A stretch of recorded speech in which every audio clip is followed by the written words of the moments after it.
Presented by Ridhan Music. Mixed by Nandan Yadav.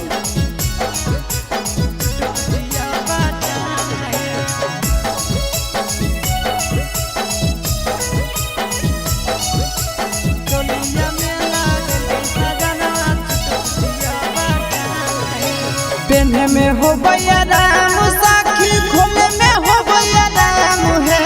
पेन्हे में हो भैया राम साखी खोले में हो भैया राम है। चोलिया में लगावल कई पाहुना छुटपुटिया बात हम है। चोलिया में लगल कई सजनवा छुटपुटिया बात हम है। लागो है नहीं गरम तनिको लागे नहीं घाम है।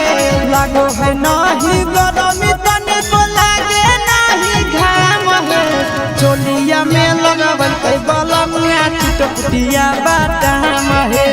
चोलिया में लगल कई सजनवा छुटपुटिया बात हम है।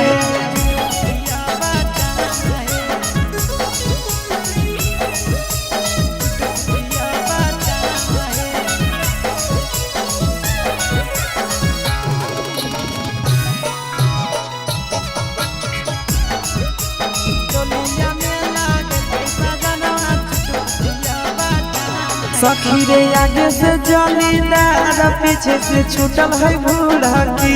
घुसो है चोली में सरा सरा हवा दरजिया छोड़ल खीरकी। सखी रे आगे से जलीदार पीछे से छूटल है भूरकी। घुसो है चोली में सरा सरा हवा दरजिया छोड़ल खीरकी। लागो है भैसन दार ढेर लगल नहीं दाम है। लागो है भैसन दार ढेर लगल नहीं दाम है। चोलिया में लगावल कई पाहुना छुटपुटिया बाटाम है। चोलिया में लगल कई सजनवा छुटपुटिया बाटाम है।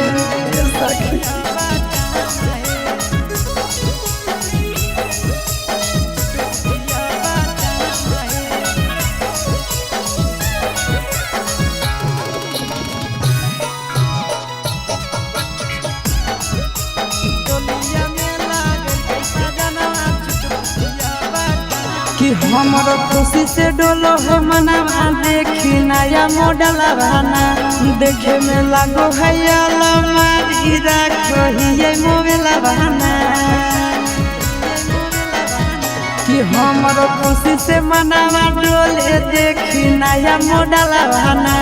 देखे में लागो है अलमारी रखो ही मोबाइल बना। सूरज बोलो मुआ कैला कैसा खी कितना बढ़िया काम है। आशीष बोलो मुआ कैला कैसा खी कितना बढ़िया काम है। चोलिया में लगावल कैसा जाना छुटपुटिया बाटाम है। चोलिया में लगल कई पाहुना छुटपुटिया